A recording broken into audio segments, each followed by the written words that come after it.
오늘은 그 사주를 여러분들이 보시다 보면 자기 사주를 본다든지 아니면 다른 뭐 철학관이라든지 점집을 가서 봤을 때 당신은 토의 기운이 많다. 특히 뭐 화개살이 어쩌고 저쩌고 백호달살이 어쩌고 저쩌고 하면서 이런 식으로 얘기를 하게 됩니다. 그럼 듣다 보면 내가 토가 많다고 하는데 토가 많으면 그럼 어떻게 되는 건지 궁금해 하실 수 있어서 오늘은 특히 토 중에서도 천간, 무나, 기토를 빼고 지지에 있는 12지지 중에 진술충미에 대해서 알아보려고 합니다. 이 진술충미, 특히 토는 굉장히 사주에서 보기가 어렵습니다. 난해하고 또 변화도 많기 때문에 실제로 사주를 잘 보려고 하면 이 진술충미를 좀 잘 봐야 되는데요. 그 이유를 차근차근 말씀드리면서 혹시 자기 사주에 딱 봤는데 만세력을 봤는데 진술충미가 많다라든지 또 연월일시 중에서 일에 있는지 연애에 있는지 그러한 영향은 어떻게 되는지 그러한 부분에 대해서 한번 알아보고자 하니까 잘 여러분께서 천천히 시청해 주시기 바라겠습니다. 자, 우리가 사주를 보면 오행이라는 게 있습니다. 대부분 오행이라는 것은 어떤 건지 대부분 사람들이 요즘 하도 많이 뭐 인터넷이나 유튜브 아니면 사주를 많이 봤기 때문에 아실 텐데요. 이 오행이라는 것은 목, 화, 토, 금, 수 이렇게 5개가 있다는 것은 누구나 다 아실 것입니다. 그런데 그 중에서도 오행 중에 가운데에 위치하는 토도 보면 이 토라는 것은 천간과 지지 두 군데에 있게 되는데요. 이 천간에는 무와 기토라는 게 있습니다. 지지에는 오늘 말씀드리는 진술, 축, 미라고 해서 4개가 있습니다. 즉 우리가 12지지를 들어봤을 텐데요. 10천간 12지지. 지지가 12개가 있는데 그 중에서 무려 4개나 차지하기 때문에 확률상으로 따지면 3분의 1입니다. 3분의 1. 3분의 1이 이 진술충미입니다. 그만큼 사주를 여러분께서 보시다 보면 이 진술충미라는 게 사주에 많이 있게 됩니다. 그랬을 때 이 진술충미가 어떠한 작용을 하는지 그러한 부분을 여러분께 말씀드리도록 하겠습니다.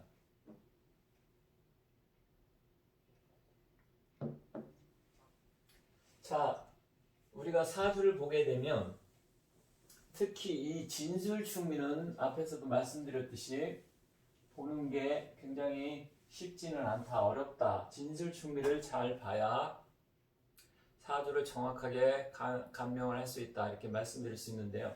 그러면 진술충미는 어떻게 구성이 되어 있는지 일단 알아보도록 하겠습니다. 우리가 진술충미를 보려고 하면 2가지를 봐야 되는데요. 특히 첫 번째는 방합이라는 게 있습니다. 이 방합은 뭐냐면 계절의 합으로 볼 수 있습니다. 즉 봄이냐 여름이냐 가을이냐 겨울이냐 거기에 따른 계절의 합으로 놓고 볼 수 있고요. 2번째로는 뭐로 볼 수 있냐? 삼합을 놓고 볼 수 있습니다. 삼합은 뭐냐면 일단 방합은 계절의 합이라고 하면 삼합은 같은 기운의 합이라고 할 수 있습니다. 그래서 이 2가지로 나뉘어져 있는데 특히 계절의 합은 여러분께서 잘 아시는 봄. 우리가 이제 추나추동이 있는데요. 이 봄에는 무엇이 있냐고 하면 인묘진이라는 게 있습니다.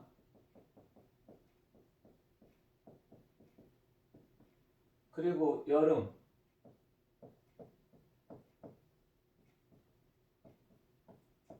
여름에는 사, 오, 미라는 게 있고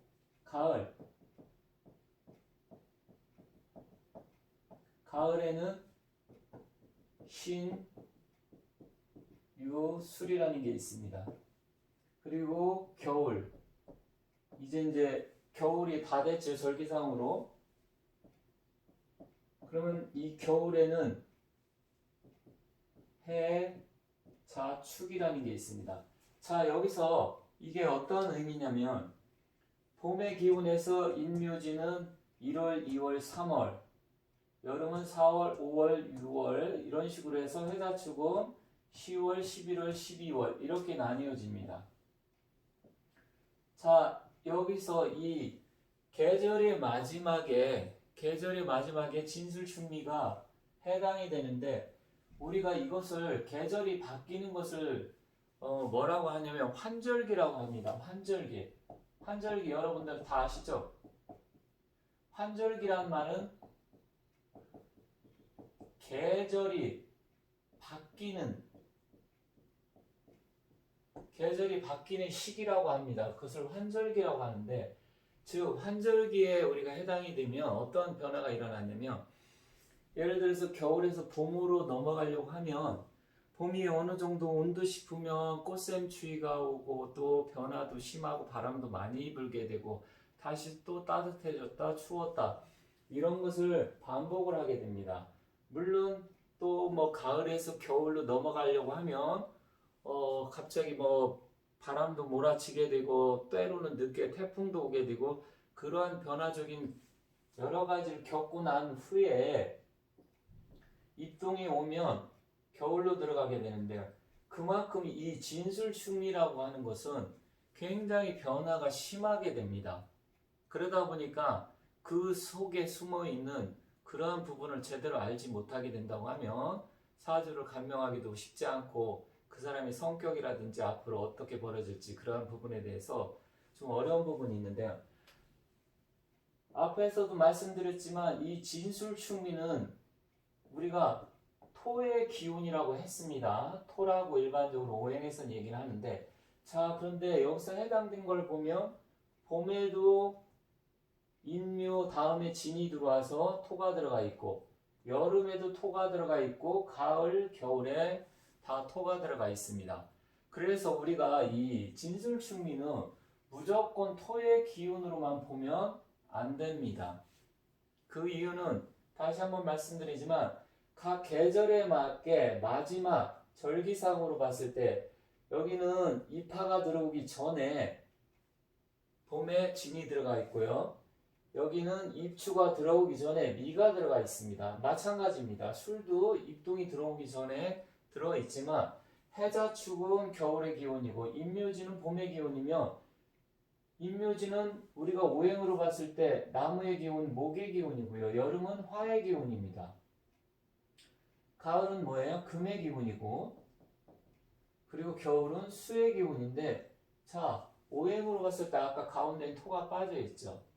이렇게 됨으로써 토는 결국은 토의 역할도 하지만 지는 목의 역할을 하게 되고 미는 화의 역할을 하게 되고 이 오행이 각자 목화 금수로 되어 있는 그러한 기운도 같이 갖고 있다.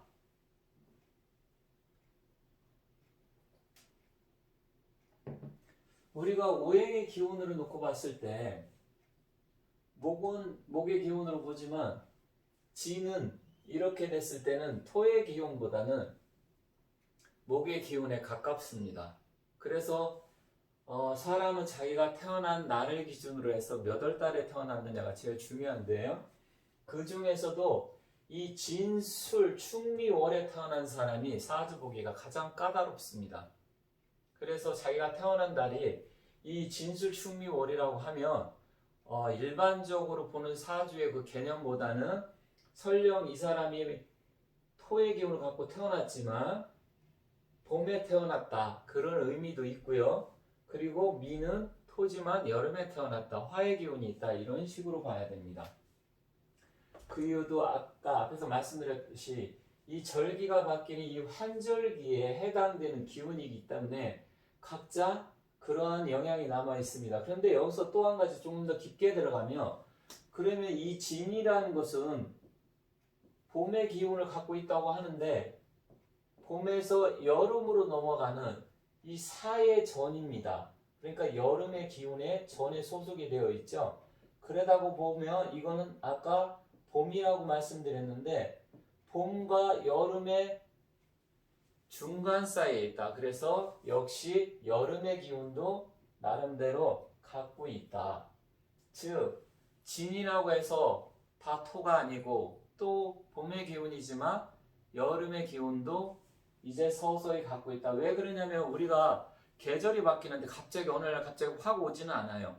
오기 전에 여러 번 계절의 변화가 심하게 되고 그러다 어느새 알게 모르게 계절이 바뀌게 되는 것이기 때문에 그 전에 갖고 있다는 얘기입니다. 그럼 여기서도 마찬가지로 사, 오, 미. 그럼 이 미는 토지만 이 여름의 기운을 갖고 있지만 그 다음 계절인 가을에 신의 기운도 어느 정도 남아 있다고 보셔야 됩니다. 그래서 사주에 어떤 사람이 이 진술충미를 갖고 있는데 화의 기운이 없어요. 그렇다고 하면 이 사람 입장은 화가 없다고 하면 전혀 없는 게 아니다. 약간의 기운은 이 4월의 기운, 물론 약하지만 그러한 기운이 남아있다. 그리고 이 앞에선 임묘진이라고 했는데 이 사람이 목의 기운이 없습니다. 목이 인이나 묘가 사주에 없다 하더라도 이 진 속에는 을계 지장간이라고 하는데요. 이 을의 기운, 목의 기운 같이 갖고 있고 수의 기운 그리고 본기인 흑의 기운도 같이 갖고 있습니다. 마찬가지로 이 미에는 정을기가 들어가 있는데요. 이 미 속에는 목의 기운도 같이 있고 비록 신의 기운은 없지만 토생금 하게 되죠. 그러면 어느 정도 우리가 그걸 끌어다 쓴다고 하는데 전혀 없는 건 아니다. 약간의 약하지만 그러한 기운을 갖고 있다. 이 부분을 여러분께서 잘 깊이 있게 이 뜻을 잘 숙지를 하셔야 됩니다. 그래서 어떤 사람이 사주에 봤을 때 진술충미가 있는데 다른 기운이 없다 하면 당신은 어떠한 기운이 없기 때문에 뭐가 없어서 안 된다. 이거나 아니라는 얘기입니다. 그만큼 이 진술충미는 보기가 굉장히 힘들고 어렵습니다. 그래서 계절적인 변화 속에도 진술충미가 들어가 있고 또 계절이 바뀌는 다음 계절에 그 기운을 약간은 가지고 있다. 이렇게 보셔야 됩니다. 그러면 결국 진술충미는 여러 가지 기운을 다 갖고 있다는 얘기인데요.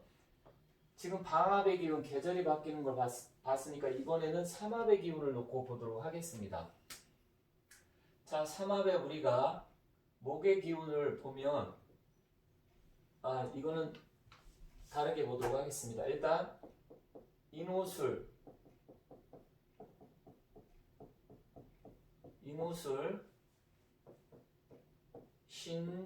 신자진, 사유, 축, 해, 묘, 미. 요즘은 웬만한 사람들도 이 삼합을 다 알고 계시던데요. 그만큼 띠궁합 볼 때라든지 아니면 이 사주 역학에 대해서 관심이 많다는 얘기인데 인호술은 화국이라고 합니다. 신자지는 수국이라고 하고요. 사유축은 금국, 그리고 해묘비는 목국이라고 하는데 목의 기운을 갖고 있다는 얘기입니다. 자, 여기서 보면 화와 수는 수국화, 상극의 관계죠. 금과 목도 상충돼서 상극의 관계에 있습니다. 여기 이 삼합의 기운을 보면 인신충, 좌우충, 진술충, 사해충, 묘유충, 충미충, 이렇게 되어 있습니다. 그래서 삼합은 일단 기운적으로 보면 같은 기운은 인호술, 신자진이지만 반대적인 기운을 놓고 봤을 때 서로 상충되는 기운을 갖고 있다. 그러면 여기서는 인호술은 뭡니까? 인은 목의 기운이고 오는 화의 기운이고 술은 토의 기운입니다. 여기는 금의 기운이고 수의 기운이고 역시 토의 기운입니다. 이런 식으로 해서 여기는 수의 기운, 목의 기운, 토의 기운. 즉 방합에서도 놓고 보면 계절적으로 봤을 때 진술충미가 다 들어가 있지만 이 삼합에 놓고 봤을 때도 역시 마지막에 진술충미가 들어가 있는데 여러분들께서 뭐 역마살이니 우리가 또 많이 보는 도화살이니 이런 건 들어보셨겠지만 이 화개살이라는 부분은 잘 못 들어보셨을 텐데 물론 알고 계신 분도 계시리라 생각합니다. 이 화개살은 잠시 후에 말씀드리고요. 여기서 이 인신사에는 우리가 12운성에서 여기는 장생지라고 봅니다. 장생지. 인신사에는 장생지. 그리고 이 가운데 있는 자옥묘유는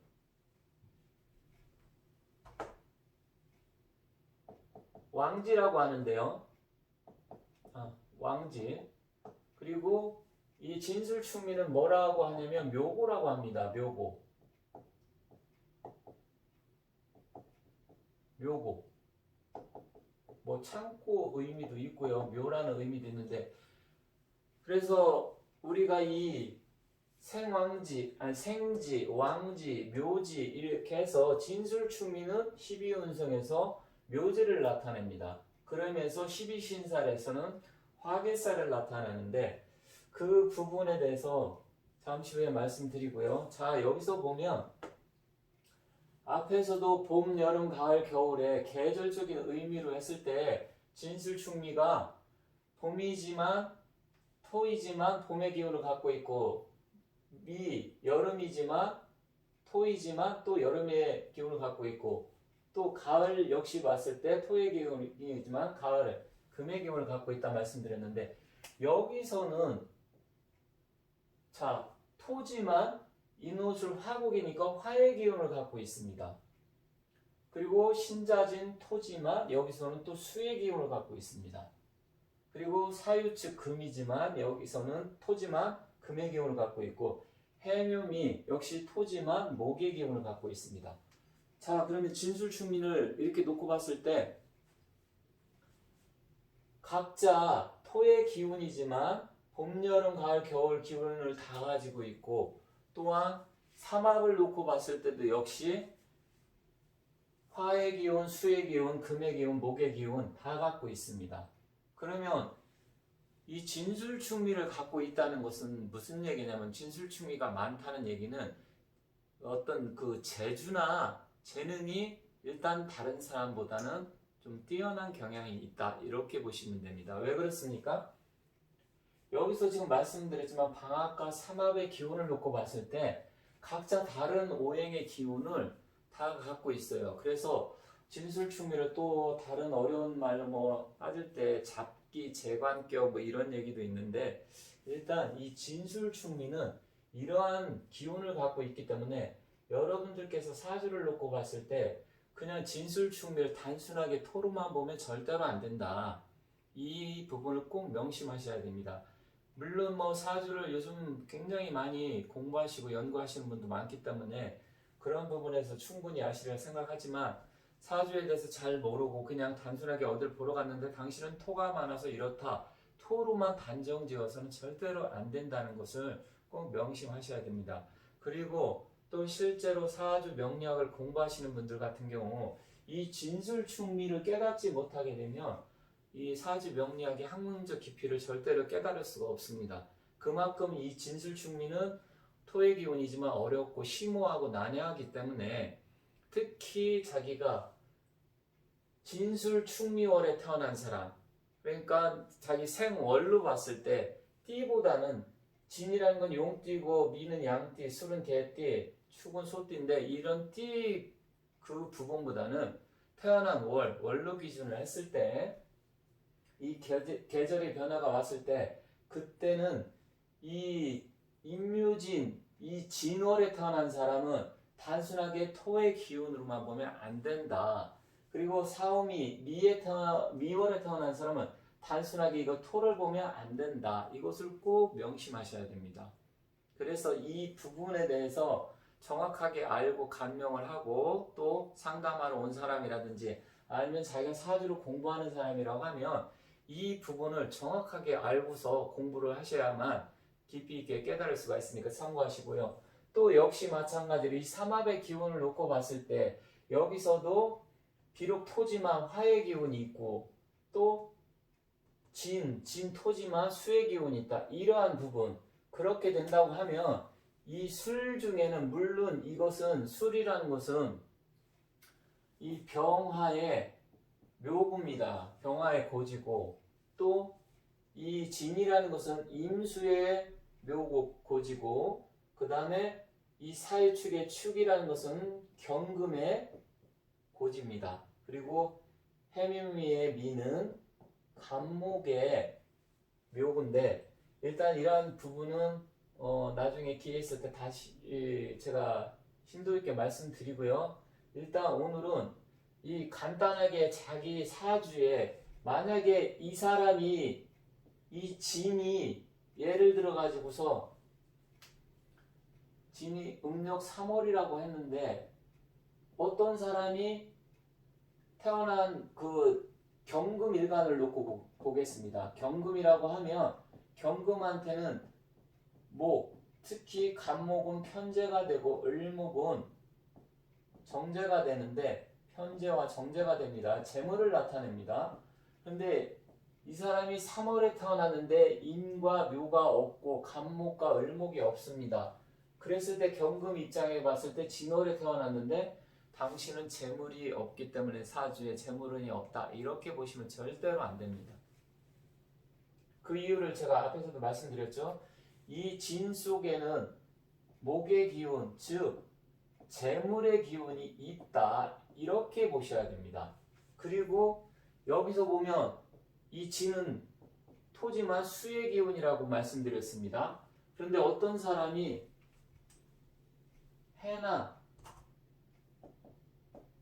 해나 자의 기운이 없습니다. 그렇지만 진월에 태어났습니다. 물론 일지에 있어도 마찬가지지만 월지가 영향력이 더 크기 때문에 이렇게 됐을 때는 이 사람이 비록 해나 자가 사주에 없지만 그러면 경금의 입장에서 봤을 때 경이라는 것은 해화자는 식상을 나타내는데 즉 식신생재, 상관생재 했을 때 재물을 우리가 생재해 줄 때 이 식상이 있어야 되는데 이 진만 있다고 하더라도 이 사람은 약하지만 식신생재, 식상, 상관생재 다 할 수 있다는 것을 반드시 아셔야 됩니다. 그래서 오늘은 일단 너무 길어지면 지루해 하실 것 같아서 지금 이제 제가 2편에서 2부에서 다른 진술충리가 어떠한 영향을 미치는지 그리고 사례는 무엇이 있는지 묘구는 뭐고 화개살은 뭐고 그리고 괴강살, 백호대살 이런 사례 다 해당되는데 그러한 부분에 대해서 제가 말씀드리도록 할 테니까 2부, 2편을 또 시청해 주시기 바라겠습니다. 일단 오늘은 이 방합과 삼합을 기준으로 했을 때 진술충리를 어떻게 봐야 될 것인지 그러한 부분에 대해서만 간단하게 말씀드렸고 여러분들이 사주에 진술충리가 일단 많다 하면 일단 답답한 경향은 있습니다. 그리고 토의 기본적인 특성은 갖고 있기 때문에 사람이 진중하고 좀 나름대로 위험도 있고 하지만 숨기는 게 많기도 합니다. 음흉하기도 합니다. 그래서 이 진술충리 중에 특히 진은 어떤 것을 나타내고 미는 뭘 나타내고 이게 이제 세부적으로 들어가면 좀 더 자세히 봐야 되지만 일단 이 진술충리는 사주를 보는 데에서 굉장한 영향을 미친다. 제가 봤을 때 진술충리가 거의 사주에 한 50%를 차지하는 것 같습니다. 아까 말씀드렸듯이 12지지, 즉 12개 지지가 있는데 이 12개 지지 중에서 3분의 1을 해당하지만 결과적인 작용력은 50% 이상이다. 이 부분을 꼭 여러분들이 명심하시고 본인들이 어디 사주를 보러 갔는데 단순하게 진술충리를 가지고 토만 가지고 토가 많아서 이런 식으로 얘기를 해준다고 하면 거기는 제가 봤을 때 일단 깊이 있게 잘 보는 데가 아니기 때문에 일단 그렇구나 그렇게만 생각하시는 게 나을 것 같고요. 다른 곳으로 가셔갖고 좀 더 자세하게 상담 받으시는 게 좋을 것 같습니다. 아울러서 이 진술충리 방합과 삼합의 기운에 해당되는 것을 말씀드렸고 어쨌든 여러분들께서 자기 사주에 진술충리가 많다 하면 여러 가지 재주도 있지만 일단 또 반대적으로 나중에 말씀드리겠지만 굉장히 이게 많으면 답답하고 안 풀릴 수도 있습니다. 물론 진술충리가 다 있으면 제왕의 사주라고 보는 사람도 있습니다.